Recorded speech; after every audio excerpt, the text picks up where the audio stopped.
ജമാഅത്തെ ഇസ്ലാമി മാറാട് പരാമർശങ്ങളിൽ മാപ്പ് പറയില്ലെന്ന് മുതിർന്ന സിപിഎം നേതാവ് A K ബാലൻ. തന്നെ ന്യൂനപക്ഷ വിരുദ്ധനായി ചിത്രീകരിക്കാനാണ് ജമാഅത്തെ ഇസ്ലാമിയുടെ ശ്രമമെന്നും എ കെ ബാലൻ കുറ്റപ്പെടുത്തി. മാറാട് അങ്ങനെ മറക്കേണ്ടെന്നും എ കെ ബാലനെ തള്ളിയെന്ന് തന്നെക്കൊണ്ട് പറയിക്കാൻ ആരും ശ്രമിക്കേണ്ട എന്നും സിപിഐഎം സംസ്ഥാന സെക്രട്ടറി എം വി ഗോവിന്ദൻ പറഞ്ഞു. UDF അധികാരത്തിൽ വന്നാൽ ആഭ്യന്തര വകുപ്പ് ജമാഅത്തെ ഇസ്ലാമിക്കായിരിക്കുമെന്നും മാറാട് കലാപം ആവർത്തിക്കുമെന്നുമായിരുന്നു എ കെ ബാലന്റെ പ്രസ്താവന. ഇത് വിവാദമാക്കിയതിനു പിന്നാലെയാണ് ബാലനെതിരെ ജമാഅത്തെ ഇസ്ലാമി വക്കീൽ നോട്ടീസ് അയച്ചത്. എന്നാൽ വിവാദ പരാമർശത്തിൽ മാപ്പ് പറയാൻ മനസ്സില്ലെന്നും ജയിലിൽ പോകണമെന്നാണ് വിധിയെങ്കിൽ ജയിലിൽ പോകുമെന്നുമായിരുന്നു എ കെ ബാലന്റെ പ്രതികരണം. അതൊന്നും കൊടുക്കാൻ എനിക്ക് മനസ്സില്ല. ജയിലിൽ പോകാനാണ് അന്തിമ വിധിയെങ്കിൽ അത് സന്തോഷപൂർവം സ്വീകരിച്ച് ജയിലിൽ പോകും.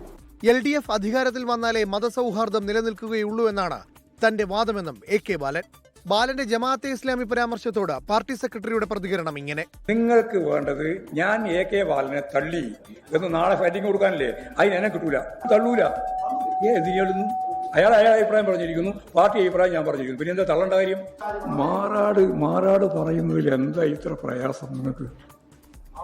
ഞാൻ ചോദിക്കുന്നതാണ്, മാറാട് കലാപത്തിന്റെ കാലം UDFന്റെ കാലമായിരുന്നല്ലോ. നിരവധി ആളുകളെ വെട്ടിക്കൊല്ലാനും ആ വെട്ടിക്കൊല്ലുന്നതിന് ഇടയാക്കുന്ന രീതിയിലുള്ള സംഘർഷങ്ങൾ ഉണ്ടാകുന്നതും UDFന്റെ കാലത്തല്ലേ?